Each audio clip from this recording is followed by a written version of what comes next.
اللہ کے نبی صلی اللہ علیہ وسلم بیٹھے ہیں، اچانک اٹھ کر آپ کھڑے ہو گئے اور کہنے لگے اے ابو بکر کھڑے ہو جاؤ، یہ جبرائیل ہیں اور ان کے ساتھ فرشتے ہیں، یہ جبرائیل ہیں یا ان کے ساتھ فرشتے ہیں۔ آپ آگے نکلے اور آپ نے مٹی اٹھائی اور مٹی مشرکین مکہ کی طرف پھینکی۔ حدیث کے اندر آتا ہے کہ جب آپ نے ایک مٹھی مٹی پھینکی تھی تو کسی مشرک کا منہ ناک آنکھ نہیں بچا، مگر وہ مٹی اللہ تعالیٰ نے سب تک پہنچا دی۔ اللہ تعالیٰ کہتا ہے وما رمیت اذ رمیت ولکن اللہ رہا، جب آپ نے مٹی پھینکی تو حقیقت میں آپ نے نہیں پھینکی، یہ مٹی ہم نے پھینکی، کیونکہ اللہ تبارک و تعالیٰ اس کے ذریعے کیا ہے ان کو ذلیل کرنا چاہ رہا تھا۔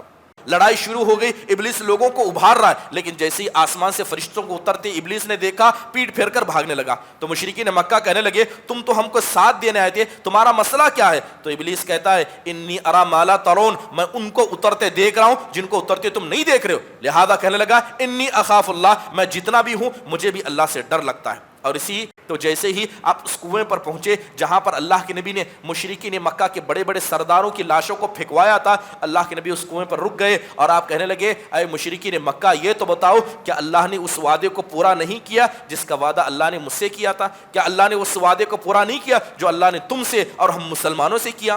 حضرت عمر کہنے لگے اے اللہ کے نبی آپ کس سے بات کر رہے ہیں؟ آپ ان لاشوں سے بات کر رہے ہیں جو سڑ کر گل رہے ہیں۔ اللہ کے نبی نے کہا خدا کی قسم اللہ نے ان کی روحوں کو لوٹایا ہے، اللہ نے ان کی روحوں کو لوٹایا ہے تاکہ یہ میری بات کو سن سکے اور ان کی ذلت میں اور مزید اضافہ ہو جائے۔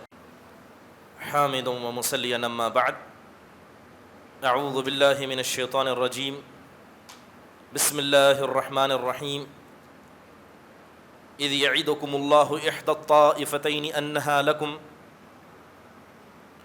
محترم حاضرین و حاضرات،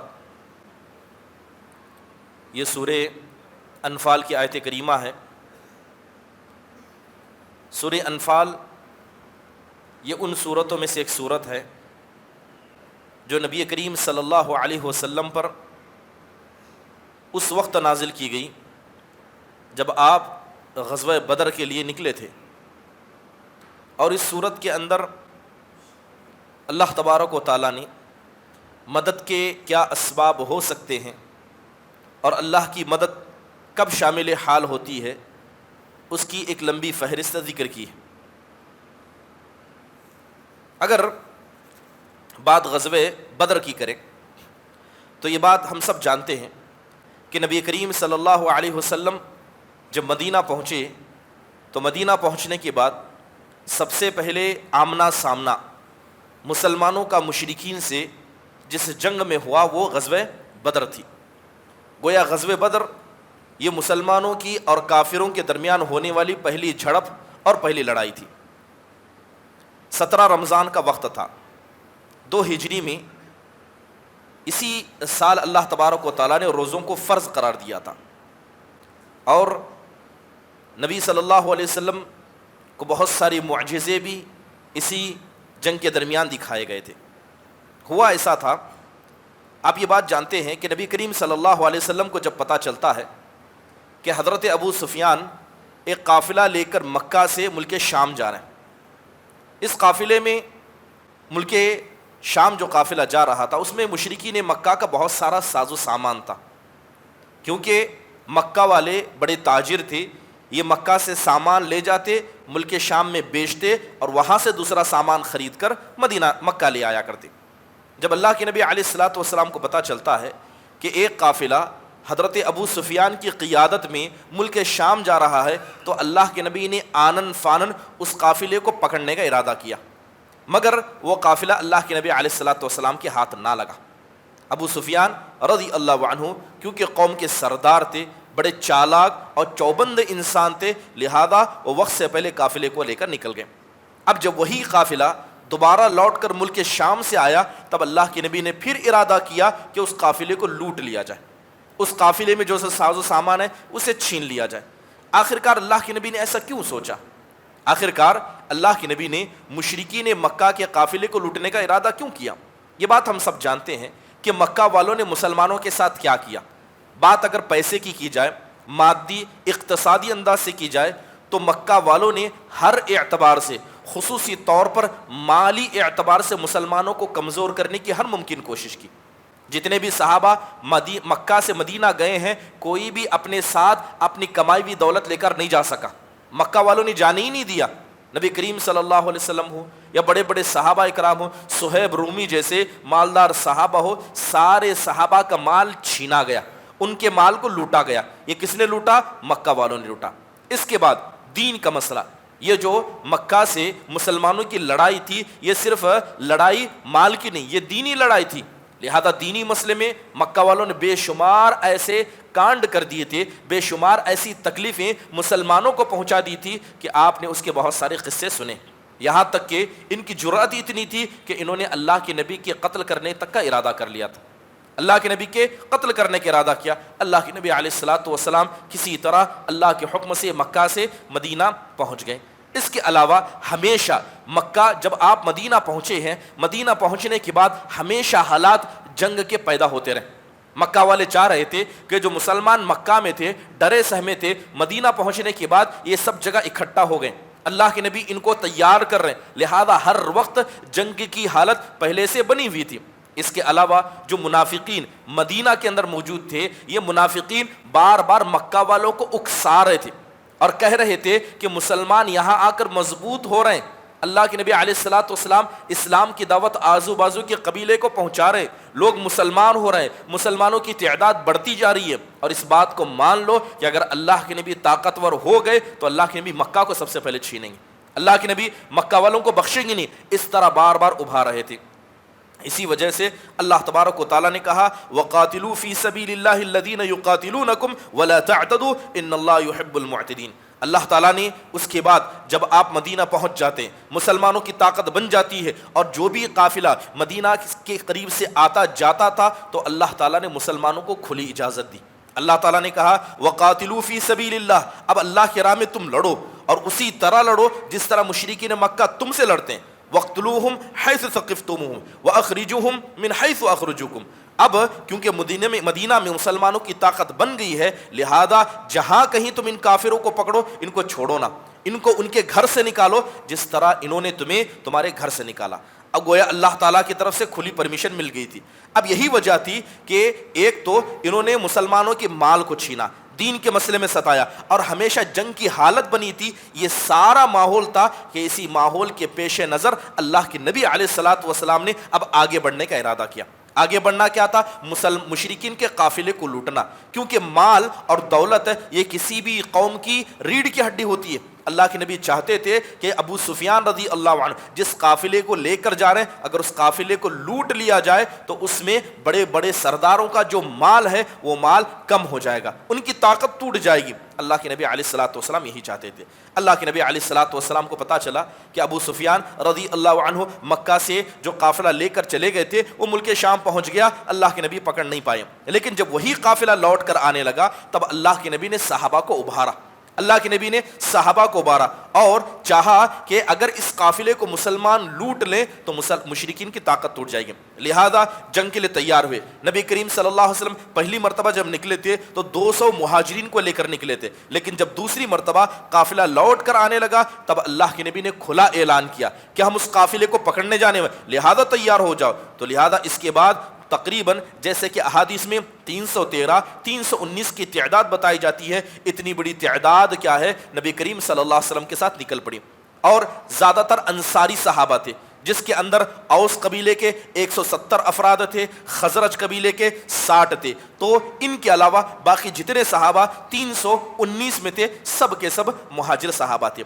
اس میں تقریباً 70 اونٹ تھے اور صرف 2 گھوڑے تھے، 70 اونٹ اس میں تھے، صرف 2 گھوڑے تھے، ایک گھوڑا حضرت زبیر بن عوام کا تھا اور ایک گھوڑا حضرت مقداد بن اسود رضی اللہ عنہ کا تھا۔ تو اللہ کے نبی علیہ الصلاۃ والسلام نے ان 319 صحابہ کو جیسے ہی نکلنے کا حکم دیا تو جنگ کے وقت ہمیشہ ایک جھنڈا دیا جاتا، جو جھنڈا ایسے شخص کے ہاتھ میں دیا جاتا جس کا ایک مقام ہے۔ اللہ کے نبی علیہ الصلاۃ والسلام نے وہ جھنڈا حضرت مصعب بن عمیر رضی اللہ عنہ کو دیا، لہذا مہاجرین کا سردار حضرت علی بن ابی طالب کو بنایا گیا اور انصار کا سردار حضرت سعد بن معاذ رضی اللہ عنہ کو بنایا گیا۔ اب اللہ کے نبی علیہ الصلاۃ والسلام قافلے کو لے کر نکل پڑتے ہیں۔ کس قافلے کو پکڑنے کے لیے جا رہے ہیں؟ جو ملک شام سے واپس آ رہا ہے، اور اس کے اندر بہت زیادہ ساز و سامان ہے، لیکن اس کے اندر جو حفاظت کرنے والے 19 سے 20 لوگ ہیں، 19 سے 20 ہی لوگ ہیں لیکن سامان بہت زیادہ ہے۔ اللہ کے نبی علیہ الصلوۃ والسلام نکلے اور آپ نے ارادہ کیا کہ ہم بدر کے مقام پر ان کو پکڑیں گے، اور بدر یہ مدینہ سے دور ہے لیکن مکہ سے بہت زیادہ قریب ہے، لہذا اللہ کے نبی نے لمبا سفر کر کے بدر کے قریب تک چلے گئے۔ اب حضرت ابو سفیان جانتے تھے کہ جاتے وقت اللہ کے نبی نے ہم پر حملہ ارادہ کرنا چاہا، واپسی میں تو یہ دوبارہ کوشش ضرور کریں گے، اور حضرت ابو سفیان اس بات کو جانتے تھے۔ اللہ کے نبی علیہ الصلوۃ والسلام بدر سے کچھ دور کے فاصلے پر رک جاتے ہیں اور جاسوسی کے لیے صحابہ کو بھیجتے ہیں، پتہ کرنے لگتے ہیں کہ کہاں تک ابو سفیان رضی اللہ عنہ کا قافلہ پہنچا ہے۔ لہذا جاسوسی کے لیے جب دو صحابہ پہنچتے ہیں اور سیدھے بدر کے مقام پر آتے ہیں، بدر ایک ہری بھری جگہ تھی، وہاں پر کنویں اور پانی موجود تھا، اور وہاں پر بہت سارے عرب کے بچے اور لوگ پانی لینے کے لیے آتے تھے۔ دو صحابہ پہنچے اور پہنچنے کے بعد ان بچیوں سے ذکر کیا کہ آخرکار تم یہاں کیوں ہو؟ تو کہنے لگے کہ ابھی چند دن کے بعد قریش کا ایک قافلہ جو ملک شام سے آ رہا ہے وہ یہاں ٹھہرنے والا ہے، اس قافلے کے ٹھہرنے کی ہم تیاری کر رہے ہیں تاکہ وہ جب قافلہ رکے تو ہم بھی تھوڑا سامان ان سے خرید لیں اور ہمارا سامان ان کو بیچ دیں۔ تو معلوم ہوا کہ 1 اور 2 دن کے اندر حضرت ابو سفیان یہاں پر پہنچ جائیں گے۔ یہ جاسوسی بھی صحابہ چلے گئے، اسی کچھ دیر بعد حضرت ابو سفیان بھی برابر وہیں آ کر پہنچ گئے، کیونکہ حضرت ابو سفیان بھی چالاک انسان تھے۔ حضرت ابو سفیان پہنچنے کے بعد ان بچیوں سے پوچھا کہ یہاں کہیں کسی اجنبی کو تم نے آتے جاتے دیکھا ہے؟ تو ان بچیوں نے بتایا کہ ابھی 2 لوگوں کو ہم نے دیکھا جو معلومات کر رہے تھے۔ تو پوچھا کہ وہ کہاں رکے تھے؟ بتایا گیا اس درخت کے نیچے اونٹوں پر وہ لوگ سوار تھے۔ حضرت ابو سفیان گئے اور اونٹ کیا جو گوبر تھا اس کو لا، اس کو توڑا تو اس کے اندر کھجور کی گٹھلیاں نکلی۔ ان کھجور کی گٹھلیوں کو دیکھا اور کہا کہ خدا کی قسم یہ گٹھلیاں تو مدینہ کی ہیں۔ لہذا ابو سفیان رضی اللہ عنہ کو یقین ہو گیا کہ مسلمان یہاں پر آئے ہیں اور باقاعدہ جاسوسی کر رہے ہیں۔ اب جیسے حضرت ابو سفیان کو پتا چلا، فوراً گھوڑے لیے اور اپنے قافلے کی طرف لوٹ گئے۔ اب وہ قافلہ جس میں ساز و سامان سے بھرا ہوا ہے، ابو سفیان نے کیا کیا؟ فوراً ایک انسان کو مکہ کی طرف دوڑا دیا۔ وہ کون تھے؟ ان کا ذکر کیا جاتا ہے زمزم بن عمرو الغفاری۔ تجارت پر ایک آدمی کو لیا، کرائے پر ایک آدمی کو لیا اور کہا کہ جاؤ فوراً مکہ والوں سے کہو کہ تمہارا قافلہ خطرے میں ہے اور 2 دن کے اندر اللہ کے نبی اس جگہ پر ہوں گے اور 2 دن کے اندر ہم اس جگہ پر ہوں گے اور قریب ہے کہ ہماری ملاقات ہو جائے اور اللہ کے نبی قافلہ لوٹ لیں۔ فوراً ایک آدمی کو دوڑا دیا۔ دوسرا کام حضرت ابو سفیان نے کیا کہ حضرت ابو سفیان جس راستے سے آ رہے تھے اس راستے کو بدل دیا، آنا تھا ادھر سے، راستے کو بدل کر دور کا راستہ اختیار کیا اور سیدھا سمندر کا راستہ پکڑا۔ اب جیسے ہی اللہ کے نبی علیہ الصلوۃ والسلام کو باتیں پتہ نہیں ہیں، اللہ کے نبی دھیرے دھیرے بدر کے قریب پہنچ رہے، یہاں تک کہ دوسرا دن ہوا، اللہ کے نبی علیہ الصلوۃ والسلام بدر کے قریب پہنچ گئے۔ اب پہنچنے کے بعد ہوتا یہ ہے کہ جیسے اللہ کے نبی علیہ الصلوۃ والسلام بدر کی 1 دن پہلے قریب پہنچتے ہیں، اسی دن کیا ہے، زمزم بن عمرو مکہ پہنچ جاتے ہیں۔ وہ کرائے کا آدمی جسے حضرت ابو سفیان نے بھیجا تھا، اب یہ آدمی پہنچ جاتا ہے اور جا کر المدد المدد کی آواز لگاتا ہے۔ الغوث الغوث کہتے ہیں یعنی مدد۔ وہ اپنے کپڑے کو نکال دیتا ہے اور زور زور سے مکہ والوں کو چلا کر کہتا ہے کہ مسلمانوں نے تمہارے قافلے کو لوٹنے کا ارادہ کر لیا ہے، لہذا اس جگہ پر تمہارا قافلہ ہے اور اس جگہ پر خطرہ ہے کہ اللہ کے نبی علیہ الصلوۃ والسلام قافلے کو لوٹ لیں گے۔ اے عرب کے لوگوں، اگر اپنے قافلے کو بچانا ہے تو تیار ہو جاؤ۔ اب معاملہ ایسا ہوا کہ اللہ کے نبی ابھی پہنچنے والے ہیں، حضرت ابو سفیان وہاں سے نکل چکے ہیں اور اب مکہ والے پورے کے پورے تیار ہو گئے۔ جیسے ہی ابو جہل کو پتا چلتا ہے، جو وقت کا سردار تھا، اب وہ تیار ہو گیا۔ دل میں آگ تو تھی، مسلمانوں سے لڑنا تو تھا، اب موقع مل گیا، لہذا سب کے سب کو تیار کیا گیا، سارا ساز و سامان تیار کیا گیا۔ تقریباً 1000 کا لشکر جو گھوڑوں سمیت، تلواروں سمیت اور بالکل لڑنے کی نیت سے مکہ سے چل پڑتا ہے، اور اللہ کے نبی علیہ الصلوۃ والسلام ابھی بدر کے مقام تک نہیں پہنچے۔ لہذا جب یہ معاملہ ہوا، معاملہ ہونے کے بعد حضرت ابو سفیان رضی اللہ عنہ خطرے کی جگہ سے نکل گئے۔ اب یہ قافلہ مکہ سے نکل چکا ہے، اللہ کے نبی بدر کے بالکل 1 دن قریب ہے۔ اللہ کے نبی علیہ الصلوۃ والسلام دھیرے دھیرے کرتے بدر کے قریب بن رہے ہیں، جبکہ مکہ سے نکلا ہوا 1000 کا لشکر جو گھوڑ سوار ہے وہ تیزی سے بدر کی طرف نکل رہا، اور حضرت ابو سفیان رضی اللہ عنہ وہاں سے بچ کر جا چکے ہیں۔ اب معاملہ یہ ہوا کہ اللہ کے نبی بدر کے قریب پہنچے اور تبھی کیا ہے، مشرکین مکہ بدر کے دوسری طرف آ کر ٹھہر گئے۔ جیسے ہی آپ دیکھ رہے ہیں کہ بدر کے مقام پر ابھی دونوں نہیں ہیں، لیکن دونوں آمنے سامنے آ چکے ہیں۔ جس قافلے کو پکڑنے کے لیے آئے تھے وہ تو بچ کر نکل گیا، لہذا ابو سفیان رضی اللہ عنہ ادھر مکہ پہنچ گئے، قافلہ صحیح سلامت پہنچا۔ تو حضرت ابو سفیان نے ایک آدمی کو پھر دوڑایا اور کہا کہ مکہ والوں کو جا کر بتا دو کہ ہمارا قافلہ صحیح سلامت ہے، اب تمہاری مرضی، یا تو وہاں رہو یا تو لوٹ آؤ۔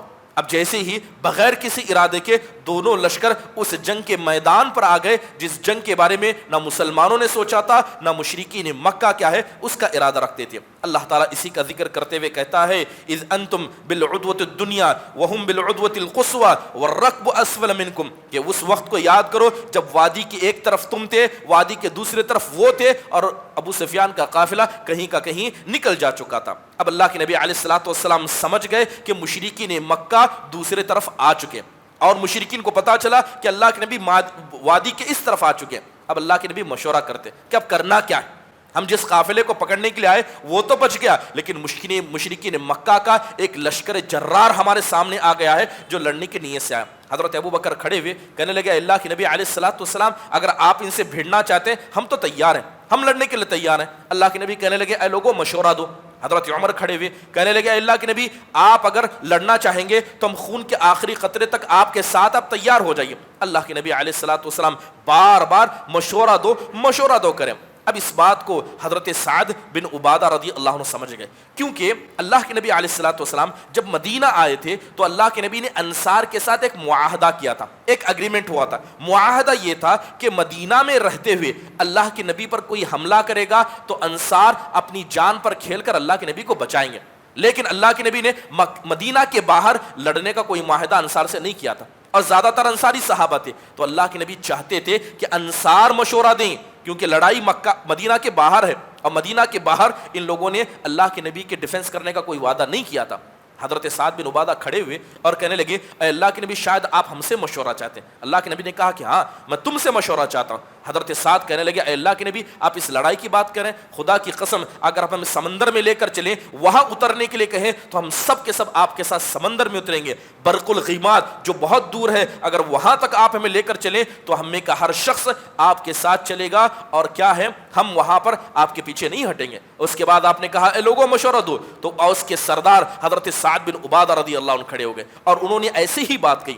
جب یہ باتیں اللہ کے نبی نے سنی تو اللہ کے نبی علیہ الصلوۃ والسلام خوش ہو گئے. ایسے وقت میں اللہ تعالیٰ آیت نازل کر کے کہتا ہے کما اخرج ربک من بیتک بالحق وان فریقا من المؤمنین لکارہون. اللہ تعالیٰ کہتا ہے کہ جس اللہ نے آپ کو گھر سے نکالا, جب لڑائی کا وقت آیا تو ایک جماعت لڑائی کو ناپسند کر رہی تھی, کیونکہ صحابہ میں سے بہت سارے صحابہ کا یہ کہنا تھا اے اللہ کے نبی ہمارے پاس ہتھیار نہیں ہے, ہم لڑنے کی نیت سے نہیں آئے, لہذا مشرکین مکہ سے یہاں بھیڑنا صحیح نہیں ہوگا. اللہ تعالیٰ کہتا ہے کہ جب اللہ نے تم کو نکالا ایک جماعت لڑائی کو ناپسند کرتی تھی.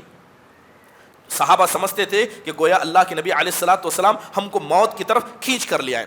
اب دوسرے دن رات کا وقت ہے, دوسرے دن لڑائی ہونے والی ہے. اللہ کے نبی نے ارادہ کیا کہ اب ہم ان سے لڑنا ہے, اب ہم کو ان سے بھیڑنا ہے. مشرکین مکہ بھی برابر مسلمانوں کے پاس آ رہے تھے اور دیکھ رہے تھے کہ ان کی تعداد کتنی ہے. اللہ کے نبی نے بھی جاسوسی کے لیے بھیجا تو پتا چلا کہ دن میں یعنی رات میں 10 اونٹ کاٹے گئے, ایک اونٹ 100 لوگوں کے لیے کافی ہو جاتا ہے. تب اللہ کے نبی نے اندازہ لگایا کہ مشرکین مکہ کی تعداد 1000 ہے, لہذا انہوں نے بھی اندازہ لگایا کہ مسلمان بھی اتنے ہی قریب ہیں. رات کا وقت ہوتا ہے, اللہ کے نبی علیہ الصلوۃ والسلام رات کے وقت میں بہت سارے معاملات ہوئے. جیسے ہی رات کا وقت ہوگا موسلادھار بارش ہونے لگی. اللہ کے نبی علیہ الصلوۃ والسلام ذرا اونچی جگہ پر تھے, مشرکین مکہ کافی نیچے تھے. جیسے ہی رات میں تیز بارش ہونے لگی, وہ بارش کی وجہ سے اللہ کے نبی علیہ الصلوۃ والسلام جو پھسلن کی جگہ پر تھے اس بارش کی وجہ سے کیا ہے زمین سخت ہو گئی. لیکن مشرکین مکہ جو بالکل وادی میں تھے, یہی بہا ہوا پانی ان پر آ گیا اور ان کے دیگوں میں پانی گھس گیا,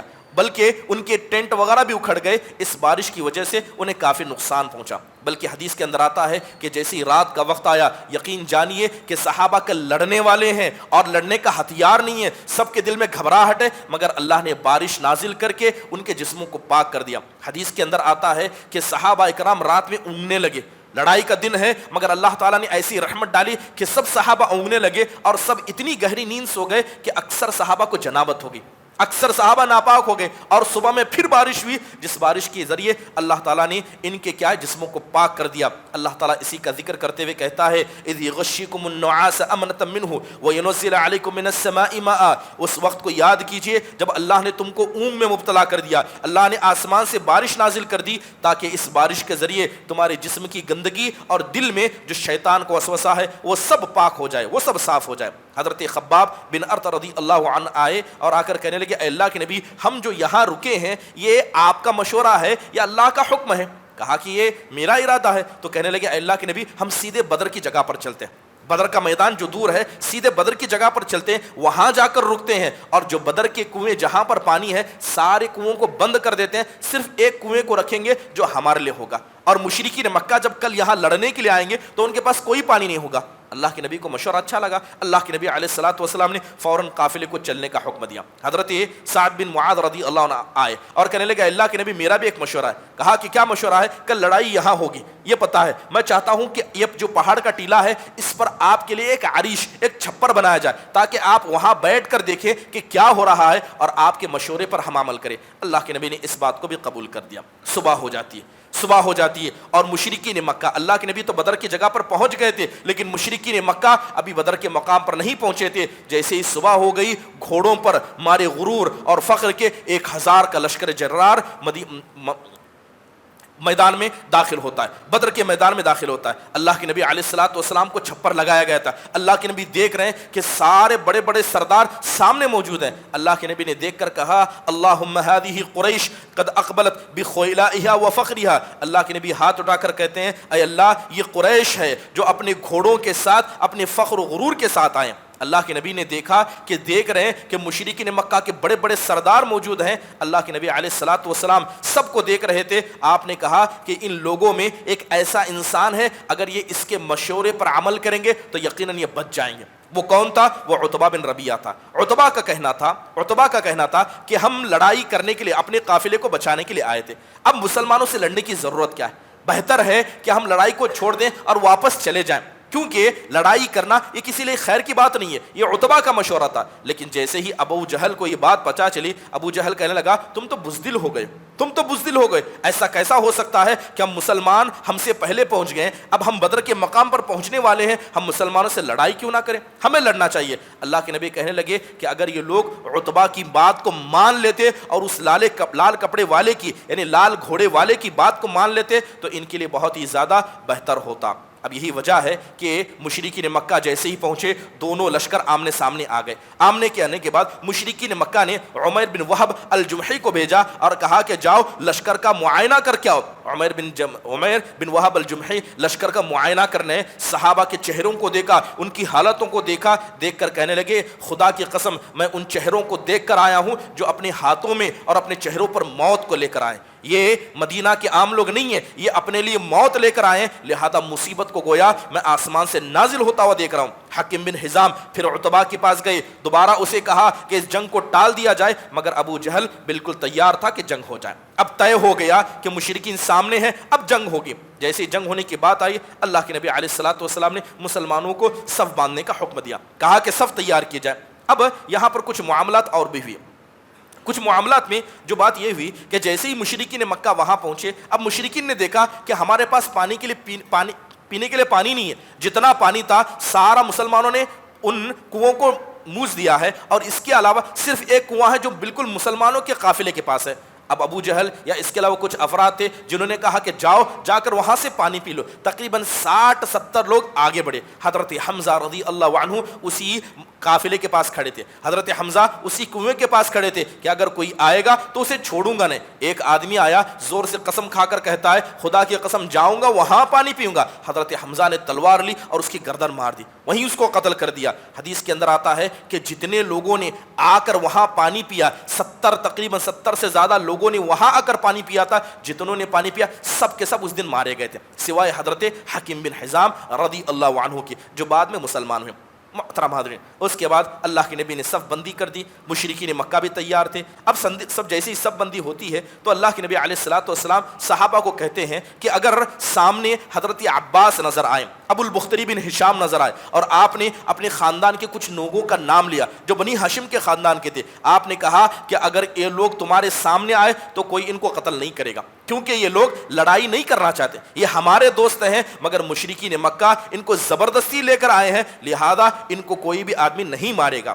اللہ کے نبی علیہ الصلوۃ والسلام نے مشورہ کیا. اب پہلے زمانے میں ہوتا کہ لڑائی شروع ہونے سے پہلے مبارزت ہوتی ہے, 3 لوگ ادھر سے آتے 3 لوگ ادھر سے آتے اور آپس میں مبارزت کرتے, لہذا جو جیت جاتا اس کے کیا ہے حوصلے اور بلند ہو جاتے. مشرکین مکہ کی طرف عتبہ بن ربیعہ کھڑا ہوا, شیبہ کھڑا ہوا, ولید بن عتبہ کھڑا ہوا, ایک باپ 2 بیٹے سب کھڑے ہوئے. اللہ کے نبی علیہ الصلوۃ والسلام نے دیکھا کہ 3 انصاری صحابہ آگے بڑھ گئے, 3 انصاری صحابہ آگے بڑھ گئے لڑنے کے لیے. تو ادھر سے ابو جہل کہنے لگا کہ تم کون ہو؟ تو وہ کہنے لگے کہ ہم انصار کے. کہا ہمیں تمہاری ضرورت نہیں ہے, ہمارے بھائیوں کو بھیجو, ان بھگوڑوں کو بھیجو جو مکہ سے بھاگ کر آئے, ہم ان سے لڑنا چاہتے ہیں, تمہاری ضرورت نہیں ہے. جیسے یہ بات ابو جہل نے کہی کہ ہم اپنے لوگوں کو چاہتے ہیں کہ ہم سے آئے لڑیں, اللہ کے نبی نے ان تینوں انصاری کو واپس بلایا اور ادھر سے 3 مہاجر کو کھڑا کیا, حضرت عبیدہ رضی اللہ عنہ کو کھڑا کیا, حضرت حمزہ کو کھڑا کیا, حضرت علی کو کہا کہ جاؤ ان کا مقابلہ کرو. لہذا جنگ شروع ہوتی ہے. حضرت حمزہ نے پہلی ہی مار میں اپنے مد مقابل کو مار دیا, حضرت علی نے بھی مار دیا, مگر حضرت عبیدہ بن حارث جو تھے وہ زخمی ہو گئے. لہذا بعد میں حضرت علی اور حضرت حمزہ گئے اور عتبہ کو قتل کر دیا. اب جیسے ہی یہ سارا معاملہ ہوا, جنگ شروع ہو جاتی ہے. اللہ کے نبی علیہ الصلوۃ والسلام اجازت دیتے ہیں. سب سے پہلے جو مسلمانوں میں شہید ہوا وہ حضرت عمر بن خطاب کا ایک غلام تھا جس کا نام مہجع تھا. وہ کنویں کے پاس کھڑے ہو اور اس کی حفاظت کر رہا تھا. اچانک ایک تیر آیا اور سیدھے اس کو گردن میں لگ گیا اور وہیں کا وہیں ڈھیر ہو گیا. تو یہ اس لڑائی میں سب سے پہلا شہید یہ مسلمانوں میں سے تھا. جیسے یہ لڑائی شروع ہوئی, ایک صحابی حضرت عمیر بن حمام رضی اللہ عنہ کھڑے تھے, ہاتھ میں کھجور لے کر کھڑے تھے. اللہ کے نبی کہنے لگے اے صحابہ کھڑے ہو جاؤ, اس جنت کی طرف کھڑے ہو جاؤ جس کی چوڑائی آسمان و زمین کے برابر ہے. حضرت عمیر بن حمام نے سنا, کہا اللہ کے نبی کیا جنت اتنی بڑی ہے؟ کہا کہ اتنی بڑی ہے. ہاتھ میں کھجور تھے, منہ میں کھجور تھے. کہنے لگے اے اللہ کے نبی صرف منہ میں کھجور کھانے تک بھی اللہ نے زندگی دی, یہ بہت بڑی زندگی ہوئی. منہ میں کھجور کھایا, ہاتھ کی کھجور پھینکے اور سیدھے لڑائی کی طرف آگے بڑھ گئے اور جا کر یہ شہید ہو گئے. جیسے یہ لڑائی شروع ہوتی ہے اللہ کے نبی علیہ الصلوۃ والسلام اپنے چھپر کی طرف چلے جاتے ہیں جہاں آپ کے لیے خیمہ لگایا گیا. اللہ کے نبی گئے اور اللہ تعالیٰ سے دعا کرنے لگے. اللہ سے کیا دعا کرتے ہوئے کہتے ہیں اے اللہ یہ قریش ہیں اپنے فخر اور غرور کے ساتھ مسلمانوں کو مٹانے کے لیے آئے. اے اللہ اگر آج کے دن یہ جو صحابہ لڑنے آئے ہیں یہ ختم ہو جائیں گے تو پھر قیامت تک تیری عبادت نہیں ہوگی. اللہ کے نبی رو رہے تھے, اللہ کے نبی اپنے ہاتھوں کو اٹھائے تھے. اللہ کے نبی نے اپنے ہاتھوں کو اتنا اونچا اٹھایا تھا کہ آپ کی چادر گر گئی. حضرت ابوبکر وہیں کھڑے تھے. حضرت ابوبکر نے چادر اللہ کے نبی کے کندھے پر ڈالی اور کہا کہ اللہ کے نبی بس کیجیے, اے اللہ کے نبی بس کیجیے, اللہ سے آپ کو جتنا مانگنا تھا آپ نے مانگ لیا, اے اللہ کے نبی اب بس کیجیے. اللہ کے نبی علیہ الصلوۃ والسلام بیٹھے تھے, اللہ کے نبی صلی اللہ علیہ وسلم بیٹھے ہیں, اچانک اٹھ کر آپ کھڑے ہو گئے اور کہنے لگے اے ابوبکر کھڑے ہو جاؤ, یہ جبرائیل ہیں اور ان کے ساتھ فرشتے ہیں, یہ جبرائیل ہیں یا ان کے ساتھ فرشتے ہیں. آپ آگے نکلے اور آپ نے مٹی اٹھائی اور مٹی مشرکین مکہ کی طرف پھینکی. حدیث کے اندر آتا ہے کہ جب آپ نے ایک مٹھی مٹی پھینکی تھی تو کسی مشرک کا منہ ناک آنکھ نہیں بچا مگر وہ مٹی اللہ تعالیٰ نے سب تک پہنچا دی. اللہ تعالیٰ کہتا ہے وما رمیت اذ رمیت ولکن اللہ رہا, جب آپ نے مٹی پھینکی تو حقیقت میں آپ نے نہیں پھینکی, یہ مٹی ہم نے پھینکی کیونکہ اللہ تبارک و تعالیٰ اس کے ذریعے کیا ہے ان کو ذلیل کرنا چاہ رہا تھا. لڑائی ختم ہو جاتی ہے, مسلمان جیت جاتے. اب اس لڑائی میں کچھ واقعات ہوئے. اس لڑائی میں شیطان بذات خود شریک تھا. ابلیس آیا تھا. جیسے ہی مشرکین مکہ پہنچے تو ابلیس ان کے پاس آتا ہے اور کہتا ہے کہ میں تمہارا ساتھی ہوں, میں تمہارا ساتھی ہوں. لڑائی شروع ہو گئی, ابلیس لوگوں کو ابھار رہا ہے, لیکن جیسے ہی آسمان سے فرشتوں کو اترتے ابلیس نے دیکھا پیٹ پھیر کر بھاگنے لگا. تو مشرکین مکہ کہنے لگے تم تو ہم کو ساتھ دینے آئے تھے, تمہارا مسئلہ کیا ہے؟ تو ابلیس کہتا ہے انی ارا ما لا ترون, میں ان کو اترتے دیکھ رہا ہوں جن کو اترتے تم نہیں دیکھ رہے ہو. لہذا کہنے لگا انی اخاف اللہ, میں جتنا بھی ہوں مجھے بھی اللہ سے ڈر لگتا ہے. اور اسی میدان میں ابو جہل کو قتل کیا گیا. ابو جہل کون ہے؟ یہ اس امت کا فرعون تھا. اسے کس نے مارا؟ 2 بچوں نے مارا. حضرت عبد الرحمن بن عوف رضی اللہ عنہ کہتے ہیں کہ لڑائی چل رہی تھی, میں کھڑا تھا اور دیکھ رہا تھا کہ کوئی اللہ کے نبی علیہ الصلوۃ والسلام کے چھپر کی طرف نہ آئے. اچانک 2 بچے میرے دائیں بانی جائیں اور کہنے لگے اے چچا جان یہ تو بتائیے کہ ابو جہل کون ہے؟ تو بڑا تعجب ہوا کہ یہ بچے ابو جہل کے بارے میں کیوں پوچھ رہے ہیں. کہا کہ تمہیں کیا کرنا ہے؟ تو ان بچوں نے کہا ہم نے سنا ہے کہ ابو جہل یہ وہ ہے جو اللہ کے نبی علیہ الصلوۃ والسلام کو گالی دیتا ہے. لہذا ابو جہل کو دیکھا, اشارہ کیا کہ وہ ابو جہل ہے. یہ دونوں بچے فوراً آگے بڑھے اور یہاں تک کہ انہوں نے ابو جہل کو قتل کر ڈالا. حضرت عکاشہ بن محصن رضی اللہ عنہ کی تلوار اس سے لڑتے لڑتے ٹوٹ گئی تھی تو اللہ کے نبی کے پاس آئے. اللہ کے نبی نے ایک لکڑی دی اور وہ لکڑی کیا ہے؟ حقیقت میں اللہ کے فضل سے تلوار بن گئی تھی. اس کے ساتھ لڑائی ختم ہو جاتی ہے۔ اس لڑائی کا نتیجہ کیا ہوا؟ نتیجہ وہی ہوا جس کا ذکر اللہ کے نبی علیہ الصلوۃ والسلام نے کیا تھا۔ فرشتے اترے، فرشتوں نے مشرکین کو مارا، اور جیسے ہی مسلمان مشرکین پر ٹوٹ پڑے، مشرکین کے پیر اکھڑ گئے، سب الٹے پیر کر کے بھاگنے لگے۔ تقریباً 70 مشرکین مارے گئے، 70 مشرکین مارے گئے، 70 قیدی کیے گئے، اور مسلمانوں کی طرف 14 لوگ شہید ہوئے تھے۔ مسلمانوں میں سے 14 شہید ہوئے، جس میں سے 6 مہاجر تھے اور 8 انصار تھے۔ اللہ کے نبی علیہ الصلوۃ والسلام بڑے خوش ہوئے۔ اب اللہ کے نبی علیہ الصلوۃ والسلام نے 30 سے 35 مشرکین مکہ کے جو بڑے بڑے سردار تھے، جس میں ابو جہل بھی تھا، ان سب کو اٹھا کر بدر کے کنویں میں پھینکنے کا حکم دیا۔ اللہ کے نبی 1 اور 2 دن تک وہاں رکے رہے۔ مشرکین مکہ اسی کے دن جیسے ہی ہار گئے، لڑائی ہوگی، فوراً وہاں سے چلے گئے۔ اللہ تبارک و تعالیٰ نے اس کے ذریعے مسلمانوں کو بڑی عزت بخشی۔ یہ پہلی لڑائی تھی جس میں مسلمان آگے بڑھے تھے اور مشرکین مکہ کے 70 بڑے بڑے سرداروں کو قتل کر دیا۔ اللہ کے نبی 2 دن رکے، لوٹ کر جب آپ جانے لگے تو جیسے ہی آپ اس کنویں پر پہنچے جہاں پر اللہ کے نبی نے مشرکین مکہ کے بڑے بڑے سرداروں کی لاشوں کو پھینکوایا تھا، اللہ کے نبی اس کنویں پر رک گئے اور آپ کہنے لگے، اے مشرکین مکہ، یہ تو بتاؤ کہ اللہ نے اس وعدے کو پورا نہیں کیا جس کا وعدہ اللہ نے مجھ سے کیا تھا؟ کیا اللہ نے اس وعدے کو پورا نہیں کیا جو اللہ نے تم سے اور ہم مسلمانوں سے کیا؟ حضرت عمر کہنے لگے، اے اللہ کے نبی، آپ کس سے بات کر رہے ہیں؟ آپ ان لاشوں سے بات کر رہے ہیں جو سڑ کر گل رہے ہیں۔ اللہ کے نبی نے کہا، خدا کی قسم، اللہ نے ان کی روحوں کو لوٹایا ہے، اللہ نے ان کی روحوں کو لوٹایا ہے تاکہ یہ میری بات کو سن سکے اور ان کی ذلت میں اور مزید اضافہ ہو جائے۔ محترم حاضرین، یہ پورا کا پورا جو لڑائی ہوئی تھی، اس صورت کے اندر بڑے تفصیل سے اس کا ذکر کیا گیا۔ بتانے کا مقصد یہ ہے کہ انسان کتنی بھی طاقتور کیوں نہ ہو، اسے ضرورت پڑتی ہے۔ اللہ تعالیٰ نے آسمان سے فرشتے نازل کیے تھے، لیکن تب بھی مسلمانوں نے لڑائی کی۔ آپ دیکھیں کہ جب قوم لوط کو ہلاک کرنا تھا، اللہ نے صرف حضرت جبرائیل کو بھیجا تھا۔ حضرت جبرائیل نے اپنے 600 پروں میں سے صرف 1 پر سے پورے قوم لوط کو اٹھا کر پٹک دیا تھا۔ اب جبکہ اس لڑائی میں 1000 سے زیادہ فرشتے آئے ہیں، بلکہ قرآن کی آیتیں پڑھیں گے اس سے زیادہ بھی فرشتے آئے۔ بتانے کا مقصد یہ ہے کہ فرشتے حقیقت میں لڑائی میں تھے ضرور، مگر پوری لڑائی فرشتوں نے لڑی ہے۔ یہ فرشتے صرف مسلمانوں کو ہمت دینے کے لیے آئے تھے۔ لڑے کون تھے؟ مسلمان تھے۔ تو لہذا ہمیشہ انسان اسباب کو اختیار کرے۔ دوسری بات یہ ہے کہ ہمیشہ انسان اپنی طاقت پر غرور نہ کرے۔ یہ بات سمجھ میں آتی ہے، مسلمانوں کے پاس طاقت نہیں تھی، مگر جب اللہ کی مدد آئی تو یہ نہتے مسلمان بھی بھاری لوگوں پر پڑ گئے۔ اس کے علاوہ انسان کو ہمیشہ اللہ سے اپنا تعلق قائم رکھنا چاہیے۔ اللہ کے نبی علیہ الصلوۃ والسلام پر لشکر آپ نے دیکھا، صحابہ لڑنے لگ گئے تو اللہ کے نبی نے کیا کیا؟ صحابہ نے اپنے ہاتھ میں تلوار اور نیزہ لیا تھا، اللہ کے نبی نے اللہ کا سہارا پکڑا، اللہ کے نبی نے اللہ کا سہارا لیا۔ آپ گئے اور جا کر آپ دعا کرنے لگے۔ جب اللہ تعالیٰ سے دعا کر لی، اس کے بعد آپ لڑنے کے لیے گئے، تو پتہ یہ چلا کہ سب سے بڑا ہتھیار مومن کا کیا ہے؟ یہ دعا ہے۔ یہ دعا سب سے بڑی ہتھیار ہے، اور اس دعا کا انسان استعمال ہر وقت کرے۔ محترم حاضرین، اس کے علاوہ یہ بات بھی پتہ چلتی ہے کہ انسان جب ظلم و زیادتی کرتا ہے تو اللہ تعالیٰ اسے رسوا کر دیتا ہے۔ جیسے ابو جہل کو اللہ نے رسوا کیا۔ ابو جہل کو کس نے مارا؟ نہ حضرت ابو بکر نے مارا، نہ حضرت عمر نے مارا، نہ حضرت عثمان یا بڑے بڑے صحابہ نے مارا۔ ابو جہل کو 2 بچوں نے مارا، وہ بچے جنہیں شاید ابو جہل کچھ کبھی سمجھتا بھی نہ تھا۔ تو یہ بات بتاتی ہے